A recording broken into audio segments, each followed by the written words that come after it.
Welcome to Robin Teigland. Thank you.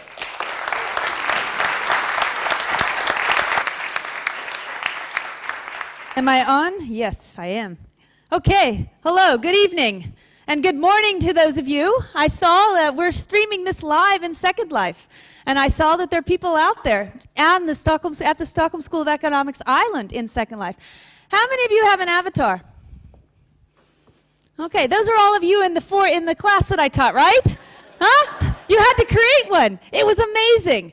I said, what? It was on a Tuesday. I said, okay, a week from Friday, we are going to have our presentations in Second Life. You're going to go find an entrepreneur out there, active in Second Life. You're going to interview this person, and you're going to do a project presentation. And we're going to do it in Second Life. Yep, sure enough, there they all were. That Friday, a week and a half later. It was amazing. You can read more about it on Tina's blog. Actually, you can find it there. Do I have my slides up here? Sorry, I'm already messed it up. That's what happens when you don't use your computer. There we go, next one. Okay, this is what I'll be talking about. You heard a little bit about virtual worlds. We just started a project, the Nordic Virtual World Network. So actually what I'm going to be sharing with you is my research within virtual worlds. Where are we headed? What's going on? We heard about identity, beauty, poetry, technology. What are virtual worlds, really? We'll be looking at that. Where are we going? Think back where we were in 1996. What was the, maybe it's a long time ago for a lot of you, what was the present of the year, for the Christmas present of the year? It was an internet connection. In 1996, I'm going to go surf the World Wide Web. We don't even think about that now. 14 years, it's not that long, not even 14 years. Where are we going to be in 5, 10 years with the three-dimensional internet, virtual worlds, and so on? So that's what I'd like to talk to you about today. But I'd like to put things into perspective. This is taken from the work by Leonard Schön. He's an economic historian at Lund, southern Sweden. And he and many other economic historians say that this financial crisis that we're pulling ourselves out of, actually this was quite predictable, if you believe in trends in history. They see as very much at the end of the 1700s, we had the steam engine, leading to a first industrial revolution, about 30, 40 years later. We had, in the 1800s, the internal combustion engine, the single electric motor. 30, 40 years later, financial crisis, industrial revolution. How old is the internet? Nobody knows. How old is the internet? Come on. What do you think? 5 years, 10 years, 20, 50? What do you think? 50. It's 40 years, actually. 40 years, October 1969. Also microelectronics in the 70s. 30, 40 years later, financial crisis. I don't know. I don't know if we're going into a third industrial revolution, but be thinking about it through this presentation. Where is value created? That's what is kind of what defines an industrial revolution. Now, if we're moving into the third one, what does that mean for firms? What does that mean for organizing the creation of value in society? Where does that come from? Before I get into looking more at my research, how many of you know what this is? What is it? World of Warcraft, of course. This is a virtual world, isn't it? This is a guild in World of Warcraft. How many of you play this? Okay, how many play a similar game, online game? Yeah. How many? Okay, we already talked about Second Life a little bit. The reason I put this up here, what do you see? These are avatars, more or less. There are people behind them, right, playing this in a guild. Well, interestingly enough, people are starting to put this on their CV. I'm a guild leader. Yeah. Sending it off to companies. What do you think? Would you hire somebody that said, yeah, I'm a guild leader? Well, actually, companies are saying, yeah, look at the skills that these people have. This is exactly the kind of skills we want in our organization. What are we experiencing right now with this ash cloud? People are being ashed in, as it said, right? They can't travel. What about meetings? People are so used to meeting face-to-face, all of a sudden they don't have these skills. They don't know how to work in virtual teams. But people who are working in these, who are playing in these games, yes, leading a virtual team, 30, 60 individuals from across the globe, creating and successfully executing strategies under pressure, managing cross-cultural conflict without face-to-face communication. Exactly the skills that we want in organizations. What happens when this workforce, or this age group really enters the workforce? Completely different demands and needs and so on in terms of working. So thinking about, yes, this is one of the reasons that we're seeing, that you see an industrial revolution, a new workforce with different relationships, different understanding of how value is created. So just Put that up there as think about. For those of you who love to play World of Warcraft, don't be ashamed to talk about it. Put it on your CV. See what happens. Actually, now that I'm out talking to a lot of executives, they'll be used to it. It's okay. It's a good thing. Okay, I put this slide up. This is by Tony O'Driscoll. He's a professor at Duke University in the United States, one of the big gurus in terms of virtual worlds. He sees this also. Where are we going? Right now, we're really more or less in this Web 2.0 world, aren't we? But he sees very much this 3D. Where are we going with the 3D internet? And if you think about the phases that we've been going to, the first one, Web 1, connecting to, right? You just connect to the web. Web 2.0 is connecting through. I can actually go in and email somebody, or on Facebook I can, go back, IM back and forth with one another. But the 3D internet, there you can actually collaborate and connect within. You go into this world. Researchers are saying that you project your identity, yourself, onto an avatar. So if you see your avatar running, your pulse increases in your real life. So we're projecting into this. And research has also shown that when you see your avatar, you experience this, whatever it is you're in this world, you're much more likely to remember what you experienced. So this is different things we're seeing. But if we talk about industrial revolution, what's going on, what Tony says, and what I've been saying too, and I did not know we were coming at this from actually quite the same angle, is thinking about production of value. Where is it being created? And seeing very much this move from centralized firm hierarchy to over here to this decentralized social production. I'll let you think about this as we go on, because what I'd like to do is just show some examples. Here is this very well-known Gartner hype cycle. Virtual worlds, big hype a few years ago, right? Second Life companies were running in, building, upgrading these great big sites, and what happened? They were dead. Just like we had with the internet a few years back, right? People set up their online sites, nobody came, nobody bought anything. It's about changing behavior and attitudes. But this is very much here. On the left hand is the visibility in the media. So very much all companies rush in, nothing happens, and so there's, this is just dead space. And that's what you hear. Oh yeah, that was cool a couple years ago. But where we are, I think very much, is leaving this trough of disillusionment, coming out. Those that are still there really see the value, the potential of what you can do in these worlds. And I'll show you some of the examples that I've been doing, actually with quite a lot of you here tonight. It's a quotation by Edward Casanova in the United States, professor also very well known within this field. He says, clearly, if social activity migrates, right, to the synthetic worlds, virtual worlds, economic activity will go there as well. Did you know the Swedish government guarantees deposits by players in a virtual world Entropia universe? They have given a bank license to MindBank. MindArc is the platform provider of Entropia Universe. They had a GNP, you could say, in 2008 of $420 million. People are making tons of money in this world, real entrepreneurs. I put up there, US dollars, $330,000 for a virtual space station. This was just bought in January. The record for a virtual good. Somebody paid $330,000 for a virtual space station? Are they crazy? Think they're going to make their money back? What do you think? Well, the previous record was $125,000, and actually they saw that they did. Within 9 months, they made back their $125,000 investment. Just be thinking about it. So here's my first example. So I say, what can we really do in these worlds? This is learning in virtual worlds. What's traditional learning? How do we learn at Handels? You come there, you have talking heads, right? I stand up in front of the classroom. You guys sit in your seats and your desks and so on. And we have this, trying to learn, right? I'm teaching you, but are you learning? That's another thing.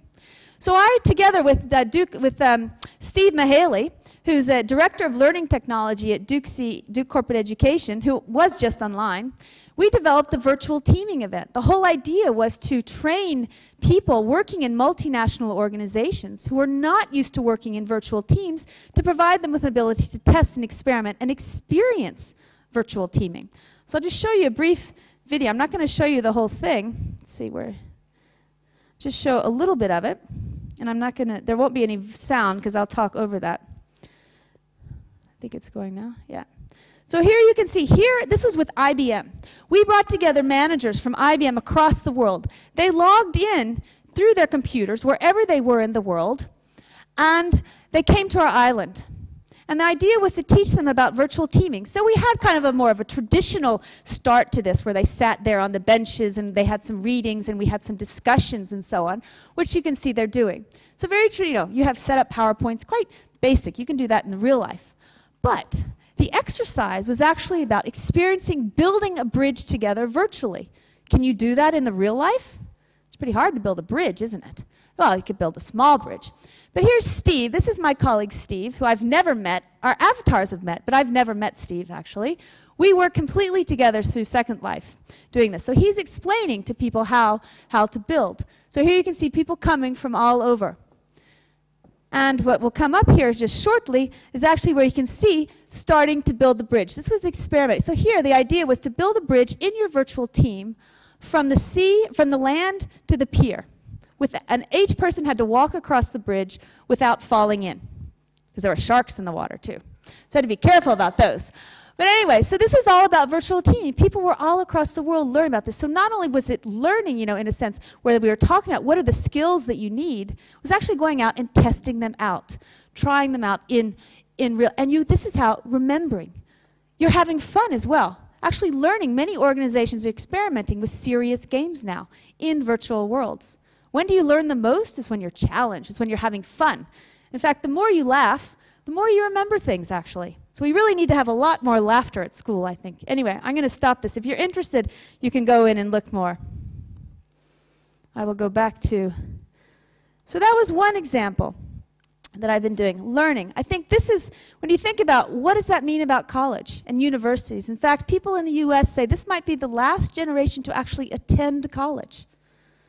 In fact, the University of Texas, every department has a course. They have to give their courses in Second Life. Or I'm not quite sure, not every department, at least there's an awful lot of activity going on in Second Life. So I don't know, the future of college, will it be virtual? Another thing that we've been doing, Aaliyah, where are you? I don't know if he's in. There, he's back there. Aaliyah, fantastic, moved up here, wanted to work with me on virtual worlds. This was our project. How do you help an entrepreneur develop his or her product?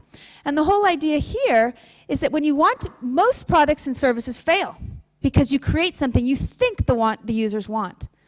But we said, wait a minute, let's bring the users into the development process. So this is Heidi Harmon, her online community running site.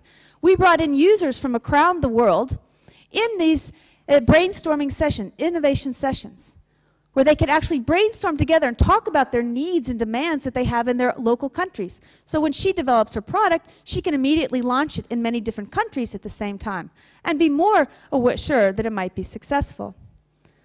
Another example that we've been doing is organizing that I've been looking at. And one person I mentioned before was Steve Mahaley. Organizing, creating companies, creating organizations. Peace Train, has anybody heard of Peace Train in here? Very large organization within Second Life. It's only organized through avatars, people who've never met one another physically. It's a charity organization.